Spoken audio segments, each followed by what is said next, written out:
A gente está de volta com o Amazônia em Debate, hoje discutindo a importação de médicos que o governo federal quer fazer para reforçar o atendimento à saúde em todo o país. Nós vamos agora ter uma participação por Skype da doutora Maria do Carmo Vança. Ela é a presidente do Conselho Regional de Medicina no estado de Rondônia. Ela fala ao vivo de Porto Velho. Boa noite, presidente. Qual é a sua visão diante dessa questão? Boa noite.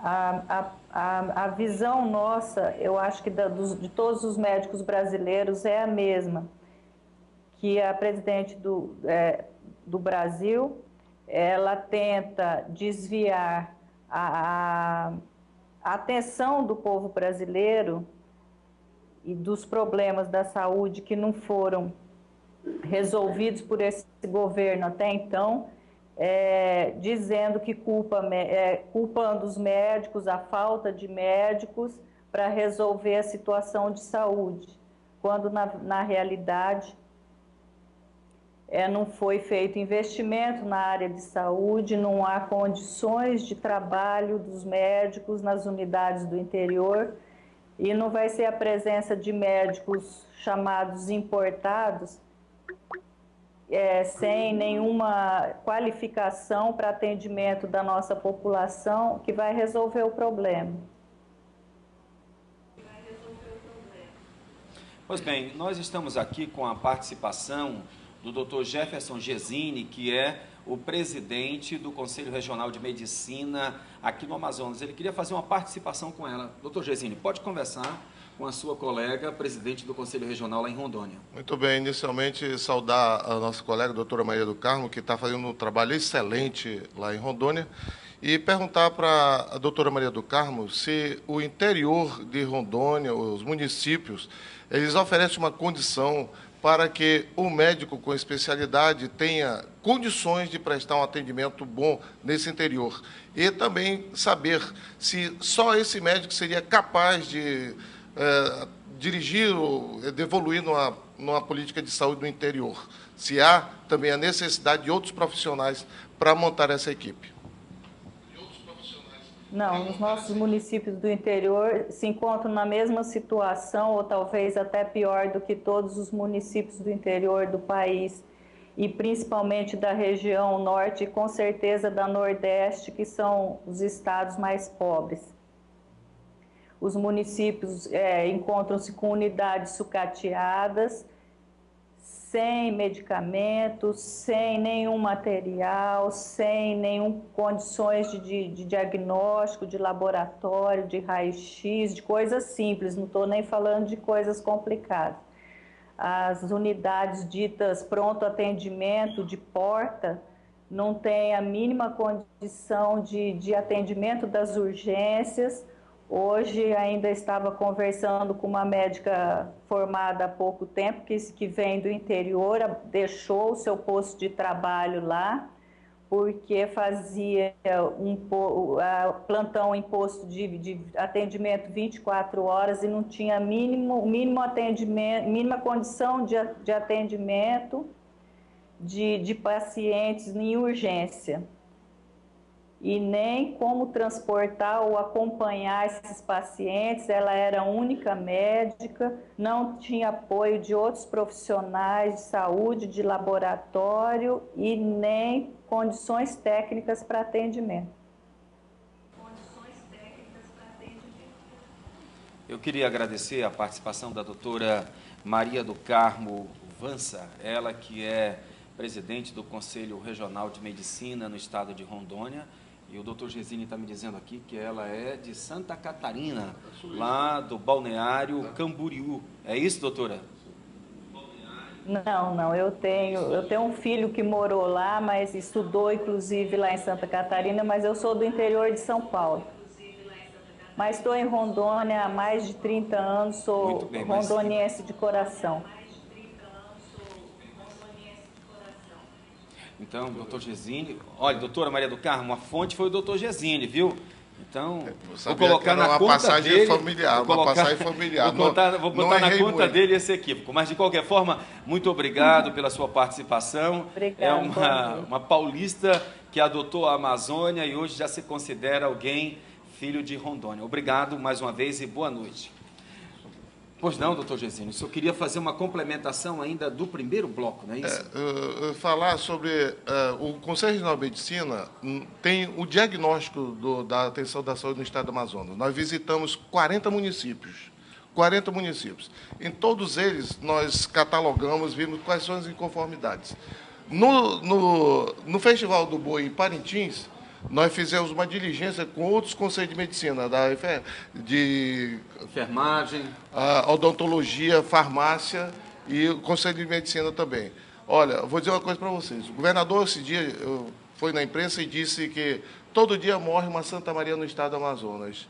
Eu digo para vocês o seguinte: Deus é brasileiro e agora estava em Parintins. Foi para o festival. Se tivesse uma tragédia lá, um caos, seria um caos. Nós visitamos o hospital, que era a retaguarda do Boi, ele estava absolutamente sem condições de atendimento. Precário mesmo, as ambulâncias quebradas. E a clínica sofisticada que o governo montou para o festival estava trancada a chave. E ela se localizava na área VIP, ou seja, era só para atender os globais e os VIPs que foram para o Bumbódromo. A plebe, o povão que já estava desde cedo no Bumbódromo, se tivesse necessidade de um atendimento médico, não seria nessa clínica, teria que se deslocar para algum outro canto. Então, era esse registro que o senhor queria fazer. Uma palavra fica aí a Suzane, e o doutor Wilson Alecrim tem disponibilidade para se justificar, se quiser, a respeito dessa avaliação do Conselho Regional de Medicina da estrutura montada de apoio à saúde no município de Parintins durante o festival. Izinha Toscano, participação do Portal Amazônia aqui conosco, faz uma pergunta agora para um de nossos convidados. Boa noite. Boa noite, Elias. A pergunta que a gente tem aqui enviada por um leitor do Portal Amazônia é a seguinte: quais as cidades do interior do Amazonas são as mais precárias em atendimento de saúde e quais os principais problemas estruturais que os médicos enfrentam nessas cidades? Ele quer saber se faltam hospitais, faltam equipamentos ou os médicos precisam de salários melhores no interior do estado. Com a palavra, o sindicato. Eu acho que eu posso responder. Não vai ser preciso nominar. Eu responderia à telespectadora que, na verdade, falta tudo, né? Falta recursos humanos, falta infraestrutura, né? E falta exatamente que haja uma carreira de Estado para o médico estar no interior, nos moldes do que é o judiciário. Na verdade, a grande maioria dos municípios do Amazonas, mesmo da região metropolitana, tem sim, e nós admitimos isso, carência de profissionais. Mas, como disse a presidente do Conselho de Rondônia, a culpa não é dos médicos, a culpa é da gestão, é do poder público, que negligenciou nos últimos 20, 30 anos, apesar de nós termos no papel um sistema público de saúde muito bom, elogiado no mundo todo. Desde 88. Desde 88, né? Exatamente. Mas que, na verdade, não funciona. Não funciona por quê? Não há investimento. Países como a Argentina, Uruguai e outros da África têm investimento maior na saúde do que o Brasil. Sem né? SUS. Não existe uma política de contratação regular dos profissionais. Os médicos que vão para o interior vão com contratos precários de trabalho, na dependência de que o prefeito os pague e que quase sempre não cumpre aquilo que ele promete. Salário de 20 mil no primeiro mês, no segundo baixa para 10 e no terceiro não paga, né? E o apoio até de infraestrutura e até de pessoal, de equipe multidisciplinar, que nós sabemos hoje que a saúde é uma atividade que exige todo um grupo de profissionais atuando em prol do paciente, né? E é assim que acontece nos grandes centros. Então, no interior não pode ser diferente. Nós precisamos da enfermagem, precisamos do fisioterapeuta, precisamos do técnico de laboratório, do técnico de raio-x, para fazer uma medicina de qualidade. O que nós queremos é que o povo do interior tenha qualidade no seu atendimento, e não uma enganação, que é essa proposta de trazer profissionais formados no exterior, muitos deles estrangeiros, sem ter proficiência na língua, sem ter uma comunicação efetiva. Por isso, Nós estamos convocando os médicos amanhã para uma grande manifestação a partir das 3 horas da tarde, na Praça São Sebastião. O sindicato, com o apoio do Conselho, da Associação Médica, dos diretórios acadêmicos das 3 faculdades de medicina do Amazonas, vai fazer uma manifestação ordeira, pacífica, para que o Estado do Amazonas e o poder público, de uma maneira geral, acorde para essa situação e possa realmente mudar a história da saúde pública no nosso Estado e no país. Eu queria completar aqui e dizer para você, dentro das diligências que nós fizemos no interior do Estado do Amazonas, nós encontramos obras de hospitais inacabados em Silves, Tabatinga, Urucará, Urucurituba, São Paulo de Olivença, Manaquiri.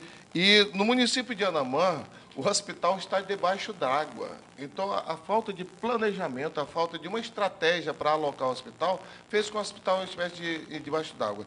Em Urucurituba, olha só, foi o ex-governador Amazonino Mendes, quando ele concorreu na última eleição, ele perdeu na sede de Urucurituba. Ele, para vingar-se da população de Urucurituba, foi construir um hospital no mato, lá dentro de Itapeaçu. O hospital está abandonado lá. Está abandonado lá. E aí eu quero saber o que o Ministério Público, o que as entidades estão fazendo para cobrar isso aí. Aí não tem como atender nesse mato de Itapeaçu. Então, o que nós queremos dizer é o seguinte, o que os governantes falam, muitas vezes, não é o que a realidade ocorre, né? Esses hospitais inacabados não tem como se prestar nenhuma assistência, simplesmente porque estão inacabados. Vamos agora para mais um intervalo comercial e a gente volta daqui a pouco.